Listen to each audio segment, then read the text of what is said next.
लोग कहते हैं कि जितनी बार प्यार को याद करते हो उतनी बार भगवान को याद किया होता तो भगवान प्रकट हो गया होता। लोग कहते हैं कि जितनी शिद्दत से प्यार किया गया उतनी ही शिद्दत से भगवान को याद किया गया होता तो भगवान इच्छाएं पूरी कर देता। लोग कहते हैं कि जितने तल्लीनता के साथ लोग प्यार में अपने आप को डुबाते हैं उतना भगवान के साथ करते तो शायद भगवान सामने होता।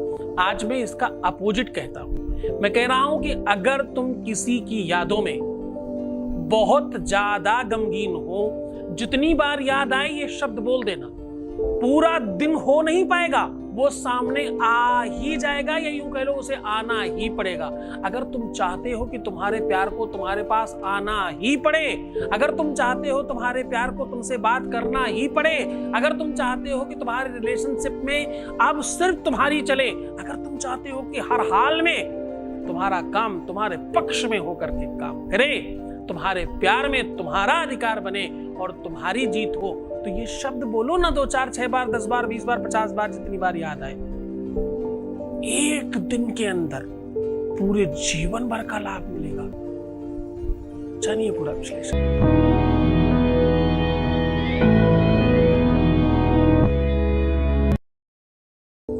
आज का उपाय बहुत कारगर है, इतना स्पेशल है, इतना ज्यादा मनोरम है, इतना ज्यादा आपको अपने आप में समेटने वाला है कि जब आप करेंगे तो आपको खुद में बहुत आनंद आएगा। आज सामग्री कुछ नहीं चाहिए, आज विधि कोई नहीं है, आज परंपरा कोई नहीं है, आज नहाना धोना स्नान करना कोई दिन का ध्यान रखना नहीं, कभी भी किसी भी दिन जितनी बार याद आए उनके साथ ये शब्द जरूर बोल देना। जितनी बार याद आए शब्द बोलना, जितनी बार याद आए ये वर्ड बोल देना। बस सूर्यास्त तब होगा जब तुम्हारा काम हो चुका होगा।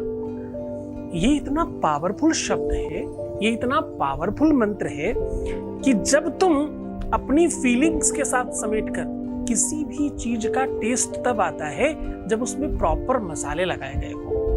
तपस्या और साधना में बल तब आता है जब एकाग्रता बढ़िया हो। किसी भी मंत्र की शक्ति तब ज्यादा बढ़ती है जब आपकी समाधि लगी हुई हो। कोई भी काम तब ज्यादा अच्छा वर्क करता है जब आप उसके तरीके से, उसके नियम कानून को पूरी तरह से फॉलो करें। इस बार ये पूरा का पूरा मसाला आपके अपने अनुकूल बनाकर टेस्ट मेंटेन कराया जा रहा है। दुख और सुख दोनों अनुभव की चीजें हैं। हो सकता है जो एक सामान्य व्यक्ति के लिए या किसी एक व्यक्ति के लिए दुख हो वो दूसरे के लिए सुख हो। जैसे शुगर, चीनी। एक बहुत कमजोर व्यक्ति के लिए चीनी का घोल दिया जाए तो उसके लिए ताकत की बात है। किसी शुगर पेशेंट को चीनी का घोल दिया जाए तो उसके लिए दुख की बात है। सुख और दुख एक अलग मान्यताएं हैं, पर साधना और तपस्या ये अंतरंगता का नाम है। जब तुम किसी को याद करते हो, जब तुम उसी फीलिंग में होते हो और उस समय जब इसको आप बोलते हो तो सत्य मानना, कई हजार कई लाख माला करने के, कई महीनों साधना करने का फल आपको ऐसे ही मिल जाता है। क्यों ऐसा होता है? शास्त्र की बात बताता हूं मैं आपको इसमें, जो कि कहते हैं जपात सिद्धिर जपात सिद्धिर जपात सिद्धिर न संशया। कोई चीज बार बार बार बार बार बार बार बार करी जाए तो इसमें मन लग जाता है, मन अजपा जप में चला जाता है। आप जनरल बात कर रहे हो तब भी वही चीजें अंदर चल रही होती हैं। अच्छा, ये समझ नहीं आया? अजपा जप, अजपा जप कहते हैं कि तुम कुछ काम और कर रहे हो, मन कोई काम और कर रहा है। ऐसा प्यार में होता है, तुम कुछ कर रहे हो पर मन तो उसी को याद कर रहा है। ऐसा बड़े बड़े संतों के साथ भी होता है, वो कुछ भी कर रहे हो पर उनका मन भगवान में लगा हुआ होता है। वो पता चला कर तो रहे हैं भोजन, लेकिन उनका मन लगा हुआ है भजन, है ना? ऐसा आप कभी किसी टाइपिस्ट को देखिएगा तो आपको समझ आएगा। जब बहुत स्पीड टाइपिस्ट वाला होता है, जो उसकी बड़ी अच्छी स्पीड हो, वो उसकी उंगलियां चल रही होती है और वो बात भी कर लेता है। इधर उंगलियां चल रही है, अरे भाई देखना यार उधर वो साइड में रखा हुआ था, उसके बाद एन,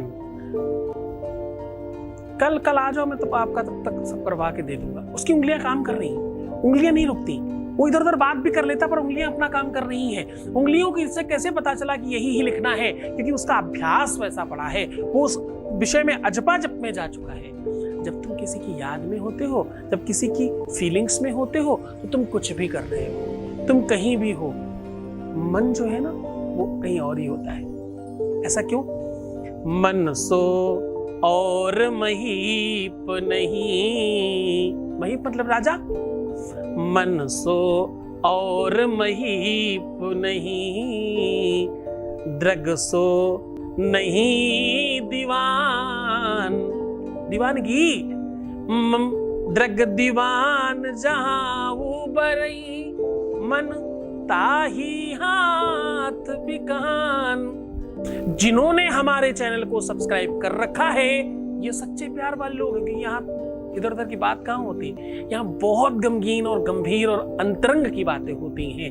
यहाँ वेद और शास्त्रों के वो सार उड़ेले जा रहे होते हैं जो सिर्फ प्रेम सरोवर की हो जा रहे हैं। इसको सुनने वाले, इसका रसास्वादन करने वाले वो लोग अलग हैं, उनको इसके अलावा कुछ अच्छा नहीं लगता। मैंने कितनी बार कसमें दी हैं पर हमारे किसी भी लोगों ने अनसब्सक्राइब करके कोई नहीं वापस किया। मैंने कितनी बार कसमें दी कि अगर तुम किसी और को देखते हो तो मैं तुम्हारे सच्चे प्यार की कसम है, तुम किसी और को देखते हो तो मुझे मत देखना, और मुझे देखते हो तो किसी और को मत देखना। इस सब्जेक्ट से रिलेटेड, ज्योतिष और उपायों से रिलेटेड किसी और को मत देखना, बाकी तुम्हारी मर्जी है। क्यों नहीं देखना? क्योंकि तुम भ्रमित हो जाओगे। कोई कुछ बताएगा, कोई कुछ बताएगा, और तुम तो समस्या में हो ना। समस्याग्रस्त व्यक्ति, हमारे यहाँ एक कहावत है, गगरी में थरिया ढूंढता है। गगरी मतलब कलश का मुख इतना बड़ा और थाली इतनी बड़ी, पर फिर भी उसे लगता हो सकता अंदर चली गई। मे बी ऐसे ऐसे काम कर जाते हैं हम लोग जिसका कोई अंत नहीं है। वो पता क्यों? समस्याओं के वशीभूत होकर। शास्त्र कहता है ये हमारी आपकी गलती नहीं है, महापुरुषों ने भी ये सब गलतियां की हैं। असंभवम हे मृमगस्य जन्म, शास्त्र हमें सीख देता है। असंभवम हे मृगस्य जन्म, तथापि रामो लुलुभे मृगाया, प्रायः समापन न विपत्ति काले, धियोर्पि पुंसा मलिनी भवन्ति। असंभव है सोने का मृग होना, लेकिन क्योंकि राम पर आपत्ति आने वाली है इसलिए वो सोने के मृग के पीछे भाग रहे हैं। हो ही नहीं सकता, इस ब्रह्म ने कुछ बनाया ही नहीं, ऐसा वो प्रकट कैसे हो गया? पर क्या है, आपत्ति आनी है ना तो वैसा मंतव्य हो जाता है, वैसी सोच होने लग जाती है, वैसा सब कुछ दिखाई पड़ने लग जाया करता है। पर ईश्वर की बड़ी कृपा है कि तुम यहाँ वहां से भटक करके कम से कम कहीं ऐसी जगह आ गए जहां पर तुमको सही दिशा बताई जा रही है, जहां पर तुम जीना सीख रहे हो, जहां पर तुम अपने जीवन को खड़ा करना सीख रहे हो, और जहां पर तुम अपने आप को प्राप्त कर रहे हो। बाकी तो सब बात में। तुम तो मिल जाओ, तुम खुद को तुम तो मिल जाओ, फिर तो प्यार मिल ही जाएगा ना। तुम ही नहीं हो, तुम ही खो गए हो, हिरा गए हो, तो दूसरा कैसे मिलेगा? चलो उपाय की बात करता हूं। हमने कहा कि जितनी बार याद आए, उपाय बहुत छोटा है, सिखाने की बातें जाता है, सिखाए बगैर तुम्हें नहीं करवाता साहब। और सुनो, अगर तुमने स्किप करके देखा है तो तुम यही रुक जाना, तुम्हारे लिए उपाय है नहीं, काम करेगा ही नहीं, ये भी मैं आदेश दे रहा हूं। स्किप करके देखने वाले लोगों के लिए मेरा वीडियो नहीं है। कुछ नहीं होगा, तुम समय खराब कर रहे हो अपना, एक रत्ती काम नहीं होगा तुम्हारा। मैं लिख करके स्टैम्प पेपर पे दे सकता हूँ, अगर तुमने स्किप करके देखा है तो। इस मामले में बहुत पक्का हूं मैं, यकीन मानो नहीं होगा तुम्हारा काम अगर तुमने स्किप किया है तो। शर्त लगा सकता हूँ इस बात पे। चलो सीधा उपाय की बात करता हूँ। मैं कह रहा हूँ कि आज जो उपाय है ये बहुत सरल, बहुत सहज, बहुत बेहतर है। जितनी बार तुम्हें याद आए उतनी बार ये नाम बोलना, जितनी बार तुम्हें स्मरण आए उतनी बार ये शब्द बोलना, जितनी बार तुम्हें उनका बहुत ज्यादा, देखो मेरी आंखें नम हो रही हैं क्योंकि प्यार की जब बहुत बातें आती तो मुझे कष्ट होता है। जितनी बार तुम्हें याद आए, जितनी बार स्मरण आए, जितनी बार तुम्हें उनकी लहर आए, उतनी बार तुम्हें ये शब्द बोलना, और यकीन से बोलना, विश्वास के साथ बोलना कि अब ये बात तुम्हारी उधर पहुंच रही है। क्या कहना है तुम्हें? कहना है ओम हृदयस्थं कृष्णायै नमः, जो भगवान कृष्ण के अनन्य रूप है उसमें से जो हृदय में स्थित है उनको प्रणाम कर रही हूं या कर रहा हूं। क्यों? क्योंकि मैं चाहती हूं या चाहता हूं मेरा हृदय प्रफुल्लित हो। और हृदय कब प्रफुल्लित होगा? हृदय मतलब दिल। जब दिल का राजकुमार या राजकुमारी सामने होगी, जिसे हम प्रेम करते हैं, वो जो हमारे साथ होगा तब प्रफुल्लित होगा। तो बस इसको बार बार बोलो बड़ी श्रद्धा और विश्वास के साथ। यकीन मानिए हर किसी को बहुत फायदा हुआ है। बहुत बड़ी संख्या में हमने रिसर्च किया, फिर आपको सौंपा है, आपके साथ साझा किया। इसे किसी भी दिन, किसी भी समय, किसी भी स्थिति में, किसी भी परिस्थिति में किया जा सकता है और पूरा काम करता है। और सबसे बड़ी बात, इसमें किसी भी प्रकार से कोई गुरु आदेश लेने की आवश्यकता नहीं पड़ेगी। निर्द्वंदता के साथ कर सकते हो, बहुत मन से करना, श्रद्धा विश्वास रखना, मैं हूं तुम्हारे साथ।